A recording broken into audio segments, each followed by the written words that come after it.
ଭକ୍ତକୁ ସନ୍ତୁଷ୍ଟ କରିବା ପାଇଁ ଏହା ଭଗବାନଙ୍କର ମନଗଢ଼ା କଥା ନୁହେଁ। ଏହା କାଳେ କାଳେ ପ୍ରମାଣିତ ହୋଇଯାଇଛି। ପରମ ମଙ୍ଗଳମୟ ଜଗନ୍ନାଥ ତାଙ୍କର ଉପରୋକ୍ତ ବାକ୍ୟକୁ ରକ୍ଷା କରିବାକୁ ଯାଇ ଶତ ଶତ ଭକ୍ତଙ୍କୁ ସମସ୍ତ ପାପରୁ ମୁକ୍ତ କରି ତାଙ୍କର ଚରଣାରବିନ୍ଦରେ ଆଶ୍ରୟ ଦେଇଛନ୍ତି। ଆମ ସମ୍ମୁଖରେ ଦୃଷ୍ଟାନ୍ତର ମଧ୍ୟ ଅଭାବ ନାହିଁ। ତାଙ୍କୁ ଯିଏ ସାମାନ୍ୟ ଟିକେ ପ୍ରେମ କରିପାରିଛି, ପୂର୍ଣ୍ଣ ବିଶ୍ୱାସରେ ଯିଏ ତାଙ୍କ ପ୍ରତି ଭକ୍ତି ଅର୍ଘ୍ୟ ଅର୍ପଣ କରିପାରିଛି, ସିଏ ତାଙ୍କ ଅଗାଧ କୃପା ଲାଭ କରି ଧନ୍ୟ ହୋଇଛି।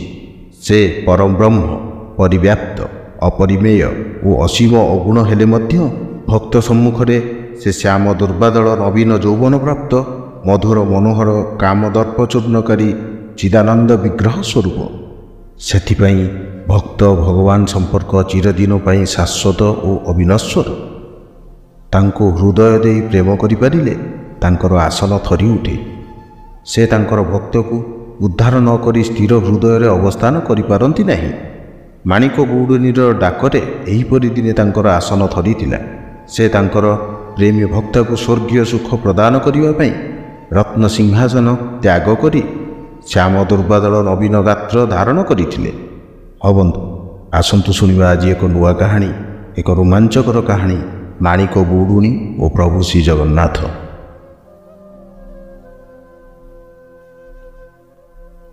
ମାଣିକ ଗୌଡ଼ୁଣୀ ସାମାନ୍ୟ ସ୍ତ୍ରୀ ନଥିଲା।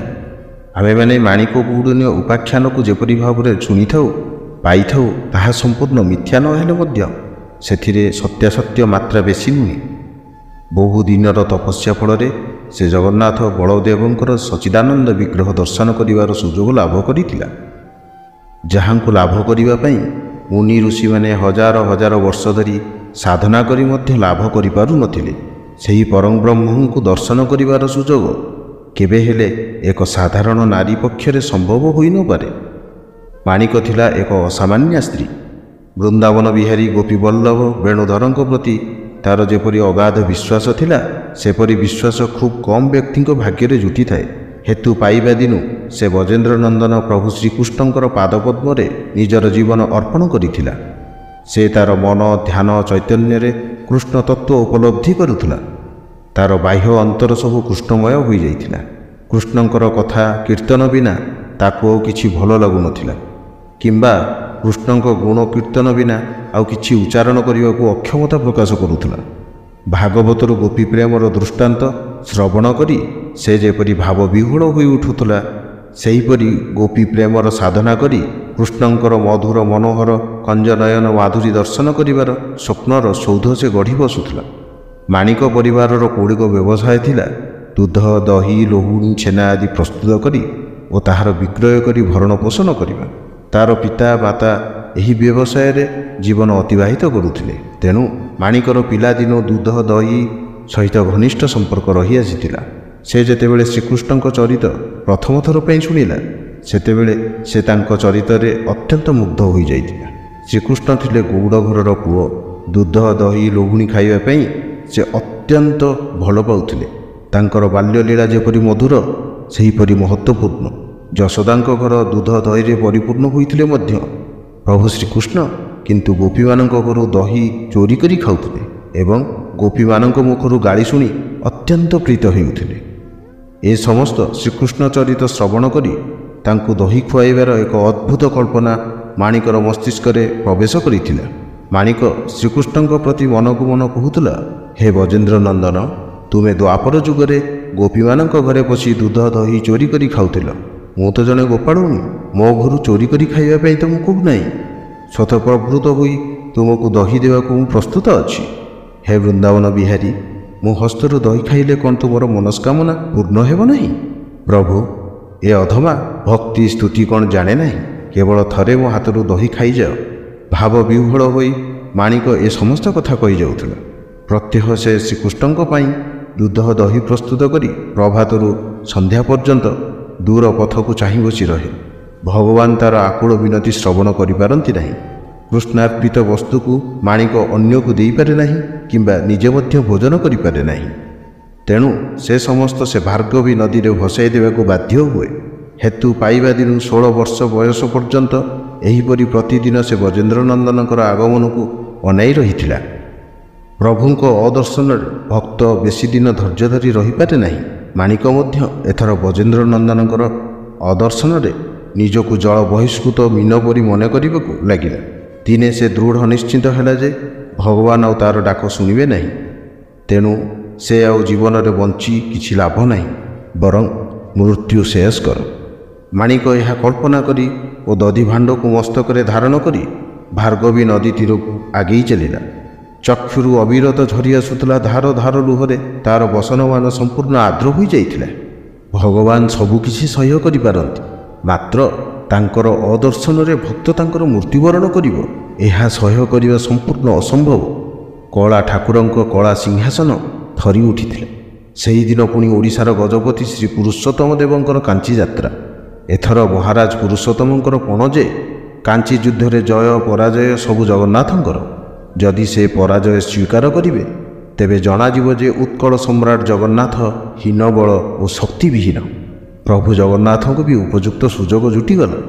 ଏକା ଟେକାରେ ଦୁଇଟି ପକ୍ଷୀ ଶିକାର ହେବ।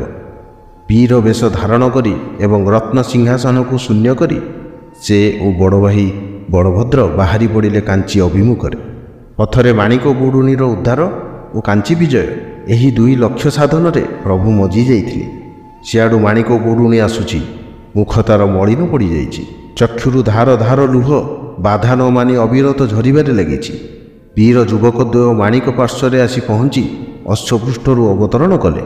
ଏ ସମସ୍ତ ଦର୍ଶନ କରି ମାଣିକ କାତର ଚିତ୍ତରେ ଥରିବାକୁ ଲାଗିଲା। ମୃତ୍ୟୁ ପୂର୍ବରୁ ଏ ଯେ କି ବିପଦ ଆସି ଜୁଟିଲା, ତାହା କଳ୍ପନା କରି ତାହା ଚିତ୍ତ ବିଦାରିତ ହୋଇଗଲା। କିନ୍ତୁ ବୀର ଯୁବକଦ୍ୱୟ ନମ୍ର ଭାବରେ କହିଲେ, ମା, ଆମ୍ଭେ ଦୁହେଁ ତୃଷାର୍ଥ କ୍ଷୁଧାର୍ଥ ଅଛୁ। ଜଳ ନ ପାଇ ବଡ଼ ଯନ୍ତ୍ରଣା ଭୋଗ କରୁଛୁ। ଆମକୁ କିଛି ଦହି ଖାଇବାକୁ ଦେଲେ ଆମେ ଉପଯୁକ୍ତ ମୂଲ୍ୟ ଦେଇ ଆମର ଗନ୍ତବ୍ୟ ପଥରେ ଗତି କରିବୁ। ବୀର ଯୁବକଙ୍କର ନମ୍ର ଭାବ ଦେଖି ମଣିକ କହିଲା, ହେ ଅତିଥି, ଆପଣ ନିଶ୍ଚୟ ରାଜପୁରୁଷ। ରାଜଯୋଗ୍ୟ ପଦାର୍ଥ ଏ ଅଧୀନାରେ ନାହିଁ। ସାମାନ୍ୟ କେତେ ଖଣ୍ଡ ଦହି ଏ ଅଧୀନା ପାଖରେ ଅଛି। ଆପଣମାନେ ତାହା ଭକ୍ଷଣ କରି ତୃପ୍ତ ହୋଇପାରିବେ ନାହିଁ। ପୁଣି ସେ ଦହି ମୁଁ ବିକ୍ରୟ ନିମିତ୍ତ ଆଣି ନାହିଁ, ତାହା ଭଗବାନ ବ୍ରଜେନ୍ଦ୍ର ନନ୍ଦନଙ୍କ ନିମିତ୍ତ ସ୍ୱତନ୍ତ୍ର ଭାବରେ ପ୍ରସ୍ତୁତ ହୋଇଛି। ପ୍ରତିଦିନ ମୁଁ ସେହି ପ୍ରେମମୟଙ୍କ ପାଇଁ ଦହି ପ୍ରସ୍ତୁତ କରେ, କିନ୍ତୁ ସେ କଦାପି ତାହା ଆସି ଗ୍ରହଣ କରନ୍ତି ନାହିଁ। ତେଣୁ ସେ ସମସ୍ତ ଦହି ମୁଁ ଅନ୍ୟ କାହାକୁ ନ ଦେଇ ଭାର୍ଗବୀ ନଦୀରେ ଭସାଇ ଦିଏ। ଆଜି ବି ତାଙ୍କର ନିମିତ୍ତ ମୁଁ ଦହି ପ୍ରସ୍ତୁତ କରିଥିଲି। ସେହି ଦହି ଧରି ଏ ଜଙ୍ଗଲ ରାସ୍ତାରେ ଘୁରି ବୁଲୁଛି। କାଳେ ମୋ ହୃଦୟର ଦେବତା ଆସିଯିବେ କି? କିନ୍ତୁ ସେ ନିଷ୍ଠୁର, ସେ ପାଷାଣ। ଭକ୍ତର ଦୁଃଖ ତାଙ୍କ କାନରେ ବାଜେ ନାହିଁ। ନୀଳାଦ୍ରିର ଚାରି କାନ୍ଥ ଘେରା ମନ୍ଦିର ଭିତରେ ମହାଭୋଗ ଖାଇ ସେ ବିଳାସ ବ୍ୟସନରେ ରହିଛନ୍ତି। ମୁଁ ଅତି ଅଧମ ଜାତି। ମୋର ବିଦ୍ୟା ନାହିଁ, ଜ୍ଞାନ ନାହିଁ, ପାଣ୍ଡିତ୍ୟ ନାହିଁ, ଭକ୍ତି ନାହିଁ, କି ତାଙ୍କୁ ଦେବା ଭଳି କିଛି ସମ୍ବଳ ନାହିଁ। ମୋ ନିକଟକୁ ବା ସେ କାହିଁକି ଆସିବେ? ଏତିକି କହିବା ମାତ୍ରେ ମାଣିକର ହୃଦୟ ତନ୍ତ୍ରୀ ଥରି ଉଠିଲା। ସେ ଆଉ ସ୍ଥିର ହୋଇ ରହିପାରିଲା ନାହିଁ। ନୟନ ଯୁଗଳରୁ ଅଶ୍ରୁଧାରା ଝରିବାକୁ ଲାଗିଲା। ତାର କଣ୍ଠ ଗଦଗଦ ହୋଇଗଲା ଏବଂ ଶରୀରରେ ଅଷ୍ଟସାତ୍ତ୍ୱିକ ଲକ୍ଷଣ ପ୍ରକାଶ ଲାଭ କଲା। ପ୍ରେମମୟ ଭଗବାନ ଭକ୍ତାର ଏପରି ଅବସ୍ଥାରେ ଆଉ ବେଶୀ କାଳ ନିଜକୁ ଗୋପ୍ୟ କରି ରଖିପାରିଲେ ନାହିଁ। ତାଙ୍କର ବୀରବେଶ ଅନ୍ତର୍ହିତ ହୋଇ ରାମକୃଷ୍ଣଙ୍କର ସେହି ସୌମ୍ୟ ମଧୁର ବେଶ ପରିଦୃଷ୍ଟ ହେଲା। ମାଣିକ ଦେଖିଲା, ତା ଆଗରେ ଗୌରବର୍ଣ୍ଣ ବିଶାଳ ବପୁ, ନୀଳ ବସ୍ତ୍ରଧାରୀ ସୌମ୍ୟ ସୁନ୍ଦର ଅନନ୍ତ ବଳରାମ ଓ ଶିଖି ପୁଚ୍ଛଧାରୀ ବେଣୁହସ୍ତ ପୀତବସ୍ତ୍ର ପରିହିତ ନୀଳ ସୁନ୍ଦର ଓ ମଧୁର ମନୋହର ଯଶୋଦାପୁତ୍ର ବ୍ରଜେନ୍ଦ୍ରନନ୍ଦନ ପ୍ରଭୁ ଶ୍ରୀକୃଷ୍ଣ। ତାର ତପସ୍ୟା ଆଜି ପୂର୍ଣ୍ଣ ହୋଇଛି। ଭଗବାନ ମାଣିକର ଦହି ଖାଇ ଅସ୍ୱସ୍ତି ବୋଧ କଲେ ଏବଂ ପ୍ରତିଶ୍ରୁତି ଦେଲେ ତାର ଦହି ସେ ପ୍ରତ୍ୟହ ଭୋଜନ କରୁଥିବେ। ହଁ ବନ୍ଧୁ, ଏହିପରି ଦିନେ ସେ ଶବରୀ ହାତରୁ ଅଇଁଠା ଫଳ ଖାଇ, ଦୀନ ବ୍ରାହ୍ମଣ ବିଦୁର ଘରୁ ଶାଗ ପଖାଳ ଖାଇ ଏବଂ ପ୍ରେମୀ ସଖା ସୁଦାମା ହାତରୁ ଖୁଦ ବଜା ଖାଇ ପରମ ସୁଖ ଅନୁଭବ କରିଥିଲେ। ଭାବ ବିହ୍ୱଳା ମାଣିକା ପ୍ରଭୁଙ୍କର ପାଦପଦ୍ମରେ ଲୋଟି ପଡ଼ିଲା। ଭଗବାନ ଭକ୍ତକୁ ନିଜର କରି ଏବଂ ନିଜ ହସ୍ତରୁ ରତ୍ନମୁଦ୍ରିକା ପ୍ରଦାନ କରି ସେଠାରୁ ପ୍ରସ୍ଥାନ କଲେ। ଭଗବାନ ମାଣିକକୁ ରତ୍ନମୁଦ୍ରିକା ଦେବାର ଉଦ୍ଦେଶ୍ୟ ହେଉଛି ଯେ ମାଣିକ ହସ୍ତରୁ ରତ୍ନମୁଦ୍ରିକା ପ୍ରାପ୍ତ ହୋଇ ରାଜା ପୁରୁଷୋତ୍ତମ ଦେବ ଜାଣିପାରିବେ ଜଗନ୍ନାଥ ତାଙ୍କର ସହାୟତା କରି କାଞ୍ଚି ଅଭିଯାନରେ ଯାତ୍ରା କରିଛନ୍ତି। ପରମ ପ୍ରେମମୟ ପ୍ରଭୁ ଜଗନ୍ନାଥ ଯେ କେତେ ପ୍ରେମମୟ, ଏବଂ ଭକ୍ତର ମାନ ରକ୍ଷା ପାଇଁ କିପରି ନିଜକୁ କଷ୍ଟ ଦେଇ ଯୁଦ୍ଧକ୍ଷେତ୍ରକୁ ଗମନ କରନ୍ତି, ତାହା ଆମ୍ଭେମାନେ କାଞ୍ଚି ବିଜୟ ଚରିତରୁ ଅବଗତ ହୋଇଥାଉ। ତାଙ୍କ ଆଗରେ ଯୋଗ ଜ୍ଞାନ ତତ୍ତ୍ୱ ସବୁକିଛି ହାର ମାନିଯାଏ। କେବଳ ଭକ୍ତି ହିଁ ତାଙ୍କୁ ସନ୍ତୁଷ୍ଟ କରିବାର ଏକମାତ୍ର ପନ୍ଥା। ମାଣିକ ପରି ନାରୀ ଯେ କି ଜ୍ଞାନ କ'ଣ ଜାଣେ ନାହିଁ, ତତ୍ତ୍ୱ କ'ଣ ଜାଣେ ନାହିଁ, ପାଣ୍ଡିତ୍ୟ କ'ଣ ଜାଣେ ନାହିଁ, କେବଳ ଭକ୍ତି ଓ ବିଶ୍ୱାସ ବଳରେ ସେ ପ୍ରଭୁ ଜଗନ୍ନାଥଙ୍କୁ ରତ୍ନ ସିଂହାସନରୁ ଦୂର ଜଙ୍ଗଲ ପଥକୁ ଟାଣି ଆଣିଥିଲା। ଏହା କବିର କଳ୍ପନା ନୁହେଁ, ଏହା ପ୍ରତ୍ୟକ୍ଷ ସତ୍ୟ। ଆଜି ବି ମାଣିକପାଟଣା ଗ୍ରାମ ସେହି ସତ୍ୟର ମୂକ ସାକ୍ଷୀ ସ୍ୱରୂପ ଦଣ୍ଡାୟମାନ। ଆଜି ବି ମାଣିକପାଟଣା ଦହି ଜଗତ ବିଖ୍ୟାତ। ଆଜି ବି ମାଣିକପାଟଣା ଦହି ଜଗନ୍ନାଥଙ୍କର ଭୋଗରେ ଲାଗେ। ଧନ୍ୟ ପ୍ରଭୁ ଜଗନ୍ନାଥ, ଧନ୍ୟ ତୁମର ମହିମା, ଧନ୍ୟ ତୁମର ଯାଦୁକରୀ ବିଦ୍ୟା। ହଁ ବନ୍ଧୁ, ଯଦି ଏ କାହାଣୀଟି ଆପଣଙ୍କୁ ହୃଦୟସ୍ପର୍ଶୀ ହୋଇଛି, ନିଶ୍ଚିନ୍ତ ଭାବରେ ଓଡ଼ିଶା ରେଡ଼ିଓକୁ ଫଲୋ କରନ୍ତୁ ଆଉ ସେୟାର କରନ୍ତୁ ଅଧିକରୁ ଅଧିକା। ଜୟ ଜଗନ୍ନାଥ। ସର୍ବେ ଭବନ୍ତୁ ସୁଖିନ, ସର୍ବେ ସନ୍ତୁ ନିରାମୟା, ସର୍ବେ ଭଦ୍ରାଣୀ ପଶ୍ୟନ୍ତୁ, ମା କଶ୍ଚିତ୍ ଦୁଃଖ ଭାଗ ଭବେ।